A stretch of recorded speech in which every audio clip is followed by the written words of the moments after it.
Karnataka Bidar news ರಾಡಪ್ಗೆ ಸ್ವಾಗತ. ನಾನು ಪ್ರಿಯಾಂಕಾ ಶ್ರೀಗುರು. ಬನ್ನಿ ಕ್ವಿಕ್ಕಾಗಿ ನೋಡೋಣ ಇಂದಿನ ಪ್ರಮುಖ ಸುದ್ದಿಗಳನ್ನು. ನನ್ನ ನರನಾಡಿ ಹಾಗೂ ಹೃದಯದಲ್ಲಿ ಕನ್ನಡ ಆವರಿಸಿಕೊಂಡಿದೆ. ಕನ್ನಡ ಕೇವಲ ಭಾಷೆಯಲ್ಲ, ಬದಲಿಗೆ ಬದುಕಿನ ಉಸಿರು ಎಂದು ಮಾಜಿ ಸಚಿವರು ಹಾಗೂ ಔರಾದ್ ಬಿ ಶಾಸಕ ಪ್ರಭು ಬಿ ಚೌಹಾಣ್ ಹೇಳಿದ್ದಾರೆ.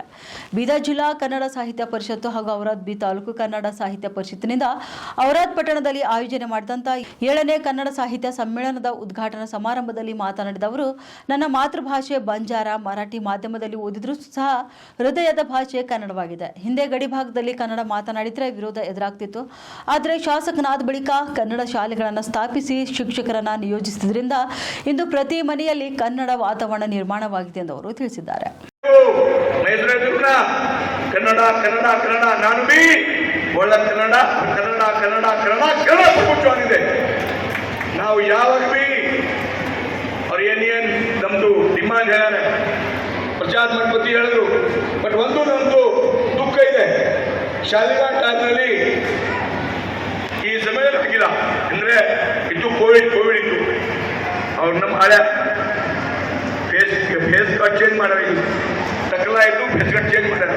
ನಮ್ಮ ಭಾಷೆ ಸಲುವಾಗಿ ಏನೇ ಎಲ್ಲ ನಾನು ಮಾಡ್ಕೊಟ್ಟಿನಿ. ಮುಂದೆ ಕೂಡ ಪ್ರಶಾಂತ್ ಮಠಪತಿ ಅವರ ಕಮಾನ ತಾಲೂಕು ಆದ ಮೇಲೆ ಫಸ್ಟ್ ಸಮ್ಮೇಳನ ಮಾಡಿದ್ದೀನಿ. ಇದ್ದ ಬೆಳೆದ್ರು ಸಮಾಜದಲ್ಲಿನ ಎಲ್ಲ ಜನರನ್ನ ಒಟ್ಟುಗೂಡಿಸುವ ಕಾರ್ಯವಾದಾಗ ಭಾರತ ಶಕ್ತಿಶಾಲಿ ರಾಷ್ಟ್ರವಾಗಲು ಸಾಧ್ಯ ಎಂದು ಆರ್ಎಸ್ಎಸ್ನ ಸಹ ಕಾರ್ಯವಾಹ ಮುಕುಂದ್ಜಿ ಹೇಳಿದರು. ಇನ್ನು ಪಟ್ಟಣದ ಚನ್ನಬಸವ ಆಶ್ರಮದಲ್ಲಿ ವಿರಾಟ್ ಹಿಂದೂ ಸಮ್ಮೇಳನದ ಆಯೋಜನಾ ಸಮಿತಿ ವತಿಯಿಂದ ನಡೆದಂಥ ವಿರಾಟ್ ಹಿಂದೂ ಸಮ್ಮೇಳನದಲ್ಲಿ ದಿಕ್ಸೂಚಿ ಭಾಷಣ ಮಾಡಿದ್ದಾರೆ.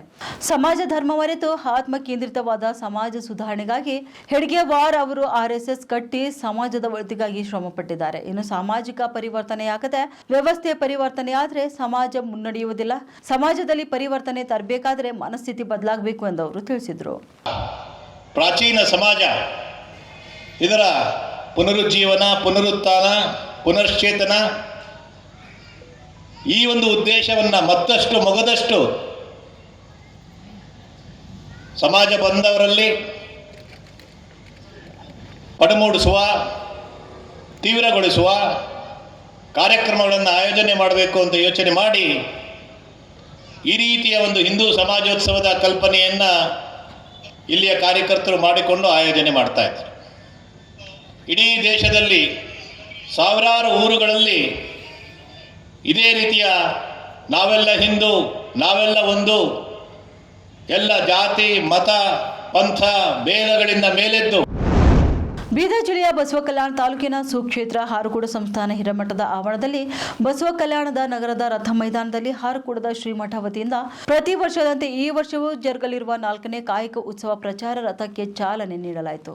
ಹಾರುಕೂಡ ಸಂಸ್ಥಾನ ಹಿರೇಮಠದ ಪೀಠಾಧಿಪತಿ ಪೂಜ್ಯ ಶ್ರೀ ಡಾಕ್ಟರ್ ಚನ್ನವೀರ್ ಶಿವಾಚಾರ್ಯರು ತಮ್ಮ ಅಮೃತ ಹಸ್ತದಿಂದ ಪ್ರಚಾರ ರಥಕ್ಕೆ ಚಾಲನೆ ನೀಡಿದ್ದಾರೆ. ಇನ್ನು ದಿನಾಂಕ 7 ಮತ್ತು 8 ಫೆಬ್ರವರಿ 2026ರಂದು ಬಸವ ಕಲ್ಯಾಣದ ರಥ ಮೈದಾನದಲ್ಲಿ 4ನೇ ಕಾಯಕ ಉತ್ಸವ ಜರುಗಲಿದ್ದು ಸಹಸ್ರಾರು ಸಂಖ್ಯೆಯಲ್ಲಿ ಸಾರ್ವಜನಿಕರು ಭಾಗವಹಿಸುವಂತೆ ಮನವಿ ಮಾಡಿದ್ದಾರೆ. ಬೀದರ್ ಜಿಲ್ಲೆಯ ಬಸವ ಕಲ್ಯಾಣ ಮತಕ್ಷೇತ್ರದ ಕೋಹಿನೂರು ವಾಡಿ ಗ್ರಾಮಕ್ಕೆ ದಿಢೀರ್ ಭೇಟಿ ನೀಡಿದ ಬಸವ ಕಲ್ಯಾಣ ಶಾಸಕ ಶರಣು ಸಲ್ಕಾರ್ ಕೋಹಿನೂರು ವಾಡಿ ಗ್ರಾಮಸ್ಥರ ಸಮಸ್ಯೆ ಆಲಿಸಿ ಕುಂದುಕೊರತೆಗಳ ಬಗ್ಗೆ ಚರ್ಚಿಸಿದ್ದಾರೆ. ಕೋಹಿನೂರು ವಾಡಿ ಗ್ರಾಮಸ್ಥರು ಗ್ರಾಮದ ಮೂಲ ಸೌಕರ್ಯಗಳು ಸೇರಿ ಹಲವು ಸಮಸ್ಯೆಗಳನ್ನು ಶಾಸಕ ಶರಣು ಸಲ್ಗಾರ್ ಮುಂದೆ ಹೇಳಿಕೊಂಡರು. ಕೆಲ ಸಮಸ್ಯೆಗಳನ್ನು ಸ್ಥಳದಲ್ಲಿಯೇ ಶಾಸಕರು ಬಗೆಹರಿಸಿದ್ದಾರೆ. ಇನ್ನುಳಿದ ಸಮಸ್ಯೆಗಳನ್ನು ಸಂಬಂಧಪಟ್ಟ ಅಧಿಕಾರಿಗಳಿಗೆ ಫೋನ್ ಕರೆ ಮಾಡಿ ಕೂಡಲೇ ಸ್ಥಳಕ್ಕೆ ಭೇಟಿ ನೀಡಿ ಸಮಸ್ಯೆ ಬಗೆಹರಿಸಬೇಕೆಂದು ತಿಳಿಸಿದ್ದಾರೆ. ಅಷ್ಟಲ್ಲ ಹಾಗೆ ಕೆಲವೇ ದಿನಗಳಲ್ಲಿ ಉಳಿದಂತಹ ಸಮಸ್ಯೆಗಳು ಸಹ ಬಗೆಹರಿಸುತ್ತವೆ ಎಂದು ಶಾಸಕ ಶರಣು ಸಲ್ಗಾರ್ ಕೋಹಿನೂರು ವಾಡಿ ಗ್ರಾಮಸ್ಥರಿಗೆ ಭರವಸೆ ಮಾತನ್ನು ನೀಡಿದರು. ಬೀದರ್ನಲ್ಲಿ ಜೋರಾಗಿದ್ದಂಥ ಫ್ಲೆಕ್ಸ್ ಪಾಲಿಟಿಕ್ಸ್ ಬಿಜೆಪಿ ಮತ್ತು ಕಾಂಗ್ರೆಸ್ ನಾಯಕರ ನಡುವೆ ಕ್ರೆಡಿಟ್ ವಾರ್ ತೀವ್ರಗೊಂಡಿದೆ. ನಗರದ ತುಂಬಾ ಬಿಜೆಪಿ ಹಾಗೂ ಕಾಂಗ್ರೆಸ್ ನಾಯಕರ ಭಾರಿ ಫ್ಲೆಕ್ಸ್ಗಳು ರಾರಾಜುತ್ತಿವೆ. ಪಾಪನಾಶ ಅಭಿವೃದ್ಧಿ ವಿಚಾರವಾಗಿ ಇಬ್ಬರು ನಾಯಕರ ನಡುವೆ ಕೆಸರರ ಚಾಟ ಆರಂಭವಾಗಿದೆ. ಇನ್ನು ಮಾಜಿ ಕೇಂದ್ರ ಸಚಿವ ಭಗವಂತ್ ಖೂಬಾ ಮತ್ತು ಸಂಸದ ಸಾಗರ್ ಖಂಡ್ರೆ ನಡುವೆ ಮತ್ತೆ ಕ್ರೆಡಿಟ್ ವಾರ್ ರಂಗೇರಿದೆ. ಈ ತಿಂಗಳ 7ನೇ ತಾರೀಕಿನಂದು ನಡೆಯಲಿರುವಂತಹ ಶಂಕುಸ್ಥಾಪನೆ ಕಾರ್ಯಕ್ರಮಕ್ಕೆ ಜಿಲ್ಲಾ ಬಿಜೆಪಿ ತೀವ್ರ ವಿರೋಧ ವ್ಯಕ್ತಪಡಿಸಿದೆ. ಇನ್ನು ಸಂಸದ ಸಾಗರ್ ಖಂಡ್ರೆ ಶಂಕುಸ್ಥಾಪನೆ ನೆರವೇರಿಸುವ ದಿನವೇ ಬಿಜೆಪಿ ನಾಯಕರಿಂದ ದೇವಸ್ಥಾನದಲ್ಲಿ ವಿಶೇಷ ಪೂಜೆ ಕೂಡ ನಡೆಯಲಿದೆ. ಈಗಾಗಲೇ ಪ್ರಧಾನಿಗಳು ಶಂಕುಸ್ಥಾಪನೆ ನೀಡಿರುವ ಕಾಮಗಾರಿಗೆ ಸಂಸದರು ಮತ್ತೊಮ್ಮೆ ಶಂಕುಸ್ಥಾಪನೆ ಮಾಡುವುದು ಸರಿಯಲ್ಲ ಎಂದು ಬಿಜೆಪಿ ಆಕ್ರೋಶ ವ್ಯಕ್ತಪಡಿಸಿದೆ. ಬೀದರ್ನಲ್ಲಿ ಮತ್ತೆ ಕೆಮಿಕಲ್ ಸ್ಫೋಟ ದಟ್ಟ ಹೊಗೆಯಿಂದ ಆತಂಕದ ವಾತಾವರಣ ನಿರ್ಮಾಣವಾಗಿದೆ. ಮೊಳಕೇರ ಸ್ಫೋಟದ ಆತಂಕ ಮಾಸುವ ಮುನ್ನವೇ ಇನ್ನೊಂದು ಕೆಮಿಕಲ್ ಸ್ಫೋಟ ಸಂಭವಿಸಿದೆ. ಹುಮ್ನಾಬಾದ್ ಕೈಗಾರಿಕಾ ಪ್ರದೇಶದಲ್ಲಿ ವೇಸ್ಟ್ ಕೆಮಿಕಲ್ನಿಂದ ಬೆಂಕಿ ಅವಘಡ ಸಂಭವಿಸಿದೆ. ಇನ್ನು ಕೆಮಿಕಲ್ ಫ್ಯಾಕ್ಟರಿಗಳು ಬೇಕಾಬಿಟ್ಟಿ ಹೋಗಿದ್ದಂತಹ ಕೆಮಿಕಲ್ ತ್ಯಾಜ್ಯದಿಂದಲೇ ಈ ಅವಘಡ ಸಂಭವಿಸಿದೆ ಎನ್ನಲಾಗುತ್ತದೆ. ಸ್ಥಳಕ್ಕೆ ತಹಶೀಲ್ದಾರ್, ಡಿವೈಎಸ್ಪಿ ಮತ್ತು ಪರಿಸರ ಮಾಲಿನ್ಯ ನಿಯಂತ್ರಣಾಧಿಕಾರಿಗಳು ಭೇಟಿ ನೀಡಿ ಪರಿಶೀಲನೆ ಕೂಡ ನಡೆಸಿದ್ದಾರೆ. ಇನ್ನು ಅಗ್ನಿಶಾಮಕ ಸಿಬ್ಬಂದಿ ತಕ್ಷಣ ಸ್ಥಳಕ್ಕೆ ದೌಡಾಯಿಸಿ ಬೆಂಕಿ ನಂದಿಸುವಲ್ಲಿ ಯಶಸ್ವಿಯಾಗಿದ್ದಾರೆ. ಹಿಂದೂ ಧರ್ಮದ ಜಾಗೃತಿ ಮೂಡಿಸುವ ಉದ್ದೇಶದಿಂದ ಹಾಗೂ ಒಗ್ಗಟ್ಟಿಗಾಗಿ ಇದೇ ತಿಂಗಳ ಫೆಬ್ರವರಿ 8ರಂದು ಬಸವ ಕಲ್ಯಾಣ ತಾಲೂಕಿನ ನಾರಾಯಣಪುರ ಗ್ರಾಮದಲ್ಲಿ ಭಾನುವಾರದಂದು ಅದ್ದೂರಿಯಾಗಿ ಹಿಂದೂ ಸಮ್ಮೇಳನ ಹಮ್ಮಿಕೊಳ್ಳಲಾಗಿದೆ ಎಂದು ಮಹಾಂತಯ್ಯ ಸ್ವಾಮಿ ತಿಳಿಸಿದ್ದಾರೆ. ಇನ್ನು ಅಂದು ಬೆಳಗ್ಗೆ 11 ಗಂಟೆಗೆ ನಾರಾಯಣಪುರ ಗ್ರಾಮದ ಶ್ರೀರಾಮ ವೃತ್ತದಿಂದ ಪ್ರಾರಂಭ ಆಗುವಂತಹ ಈ ಒಂದು ಶೋಭಾಯಾತ್ರೆಗೆ ಶ್ರೀ ವಾಲ್ಮೀಕಿ ಚೌಕ್ ಮಾರ್ಗವಾಗಿ ಕಾಳಿಕಾದೇವಿ ಮಂದಿರ, ಶ್ರೀ ಹನುಮಾನ್ ಮಂದಿರ ಹಾಗೂ ಮಾತಾಲಕ್ಷ್ಮಿ ಮಂದಿರ ಮಾರ್ಗವಾಗಿ ತಾಯಿ ಭವಾನಿ ಮಂದಿರಕ್ಕೆ ಅದ್ದೂರಿ ಶೋಭಾಯಾತ್ರೆ ತಲುಪಲಿದ್ದು, ಮೆರವಣಿಗೆಯಲ್ಲಿ ವಿವಿಧ ಸಾಂಸ್ಕೃತಿಕ ಕಲಾ ತಂಡಗಳು, ಡೊಳ್ಳು ಕುಣಿತ ಹಾಗೂ ವಾದ್ಯಗಳ ಮೂಲಕ ಭಾರತ ಮಾತೆಯ ಭಾವಚಿತ್ರ ಹಿಡಿದು ಪ್ರದರ್ಶನ ಮಾಡಲಾಗುವುದು. ಈ ಮೆರವಣಿಗೆಯಲ್ಲಿ ಮಠಾಧೀಶರು, ಗಣ್ಯರು, ಸಾರ್ವಜನಿಕರು ಸೇರಿದಂತೆ ಮಹಿಳೆಯರು ಹಾಗೂ ಹಲವರು ಪಾಲ್ಗೊಳ್ಳಲಿದ್ದಾರೆ ಎಂದು ತಿಳಿಸಿದ್ದಾರೆ. ಇವತ್ತಿನ ದಿವಸ ಈ ಹಿಂದೂ ಸಮ್ಮೇಳನ ಕಾರ್ಯಕ್ರಮದ ನಿಮಿತ್ತವಾಗಿ ಇವತ್ತು ಪ್ರೆಸ್ ಮೀಟ್ ಅನ್ನು ಕರೆದಿದ್ದಾರೆ. ಆದ ಕಾರಣ 8 ಫೆಬ್ರವರಿ 11 ಗಂಟೆಗೆ ಪ್ರಾರಂಭ ಆಗಿ ಸಾಯಂಕಾಲ 4-3 ಗಂಟೆಯವರೆಗೆ ಮುಕ್ತಾಯಗೊಳ್ಳುತ್ತದೆ. ಆದ ಕಾರಣ ತಾವು ಈ ನಾರಾಯಣಪುರ ಗ್ರಾಮದ ಹಾಗೂ ಉತ್ತೀರ್ಥವಾಡಿ, ಶಿವಪುರ್, ನಾರಾಯಣಪುರವಾಡಿ, ಹುಲಗುತ್ತಿ ತಾವು ಆದಷ್ಟು ಮಟ್ಟಿಗೆ ಎಲ್ಲ ಜನರು ಅವತ್ತು ಒಂದಿನ ಕೆಲಸವನ್ನು ಬಿಟ್ಟು ಈ ಹಿಂದೂ ಸಮ್ಮೇಳನವನ್ನು ಕಾರ್ಯಕ್ರಮಕ್ಕೆ ತಾವೆಲ್ಲರೂ ಬಂದು ಈ ಸಮ್ಮೇಳನ ಅದ್ದೂರಿಯಾಗಿ ಮಾಡಿ ಕೊಡಬೇಕೆಂದು ತಮ್ಮಲ್ಲಿ ಈ ನಾರಾಯಣಪುರ ಗ್ರಾಮದ ಈ ಹಿಂದೂ ಸಮ್ಮೇಳನದ ಬೀದರ್ನ ಪಾಪನಾಶ ದೇವಾಲಯ ಜೀರ್ಣೋದ್ಧಾರ ಹೆಸರಿನಲ್ಲಿ ರಾಜಕೀಯ ಜಟಾಪಟಿ ತೀವ್ರಗೊಂಡಿದೆ. ಇನ್ನು ಸಚಿವ ಈಶ್ವರ್ ಖಂಡ್ರೆ ಹಾಗೂ ಸಂಸದ ಸಾಗರ್ ಖಂಡ್ರೆ ವಿರುದ್ಧ ಮಾಜಿ ಸಂಸದ ಭಗವಂತ್ ಖೂಬಾ ಕಿಡಿಕಾರಿದ್ದಾರೆ. ಬೀದರ್ನಲ್ಲಿ ಸುದ್ದಿಗೋಷ್ಠಿ ನಡೆಸಿ ಮಾತನಾಡಿ ವಾಗ್ದಾಳಿ ನಡೆಸಿದ್ದಾರೆ. ಇನ್ನು ಪಾಪನಾಶ ದೇವಸ್ಥಾನ ಅಭಿವೃದ್ಧಿಗೆ ನಾನು 23 ಕೋಟಿ ರೂಪಾಯಿ ಹಣ ತಂದಿರುವುದು ಸತ್ಯ ಎಂದು ಖೂಬಾ ಸ್ಪಷ್ಟನೆ ನೀಡಿದ್ದಾರೆ.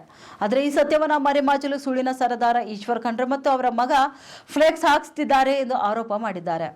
ಇನ್ನು ಪಾಪನಾಶ ದೇವಸ್ಥಾನ ಅಭಿವೃದ್ಧಿ ಕಾಮಗಾರಿಗೆ ನಿಮ್ಮ ಕೊಡುಗೆ ಶೂನ್ಯ ಎಂದು ಈಶ್ವರ್ ಖಂಡ್ರೆಗೆ ಟಾಂಗ್ ಕೂಡ ನೀಡಿದ್ದಾರೆ. ಮಾರ್ಚ್ 14ರಂದು ರಾಷ್ಟ್ರೀಯ ಲೋಕ ಅದಾಲತನ್ನು ರಾಷ್ಟ್ರದಾದ್ಯಂತ ಹಮ್ಮಿಕೊಳ್ಳಲಾಗುತ್ತಿದ್ದು, ಈ ಹಿನ್ನೆಲೆಯಲ್ಲಿ ಪ್ರಧಾನ ಜಿಲ್ಲಾ ಮತ್ತು ಸತ್ರ ನ್ಯಾಯಾಧೀಶರು ಹಾಗೂ ಬೀದರ್ ಜಿಲ್ಲಾ ಕಾನೂನು ಸೇವೆಗಳ ಪ್ರಾಧಿಕಾರದ ಅಧ್ಯಕ್ಷರ ಅಧ್ಯಕ್ಷತೆಯಲ್ಲಿ ಜಿಲ್ಲೆಯ ಎಲ್ಲಾ ಇಲಾಖೆಯ ಅಧಿಕಾರಿಗಳೊಂದಿಗೆ 2026ನೇ ಫೆಬ್ರವರಿ 5, 6, 7, 9, 10, 11, 12 ಹಾಗೂ 13ರಂದು ಜಿಲ್ಲಾ ಕಾನೂನು ಸೇವೆಗಳ ಪ್ರಾಧಿಕಾರ ಬೀದರ್ನ ಸಭಾಂಗಣದಲ್ಲಿ ರಾಷ್ಟ್ರೀಯ ಲೋಕ ಅದಾಲತ್ನ ಪೂರ್ವಭಾವಿ ಸಭೆಯನ್ನ ಕರೆಯಲಾಗಿರುತ್ತದೆ. ಆದ್ದರಿಂದ ಸದರಿ ದಿನಾಂಕದಂದು ನಿಗದಿತ ಸಮಯಕ್ಕೆ ಸಂಬಂಧಪಟ್ಟಂತೆ ಇಲಾಖೆಯ ಮುಖ್ಯಸ್ಥರು ಸಭೆಗೆ ತಪ್ಪದೆ ಭಾಗವಹಿಸಿ ಸಲಹೆ ಸೂಚನೆ ನೀಡಿ ಸಹಕರಿಸುವಂತೆ ಹಿರಿಯ ಸಿವಿಲ್ ನ್ಯಾಯಾಧೀಶರು ಹಾಗೂ ಜಿಲ್ಲಾ ಕಾನೂನು ಸೇವೆಗಳ ಪ್ರಾಧಿಕಾರದ ಸದಸ್ಯ ಹಾಗೂ ಜಿಲ್ಲಾ ಕಾನೂನು ಸೇವೆಗಳ ಪ್ರಾಧಿಕಾರದ ಸದಸ್ಯ ಕಾರ್ಯದರ್ಶಿಗಳು ಪ್ರಕಟಣೆಯ ಮೂಲಕ ಕೋರಿದ್ದಾರೆ. ಇವಾಗಿದ್ದು ಇಂದಿನ ಬೀದರ್ ಜಿಲ್ಲೆಯ ಪ್ರಮುಖ ಸುದ್ದಿಗಳು. ಮತ್ತೆ ಭೇಟಿಯಾಗೋಣ ಮುಂದಿನ ರೌಂಡ್ ಅಪ್ನಲ್ಲಿ. ನಮಸ್ಕಾರಗಳು.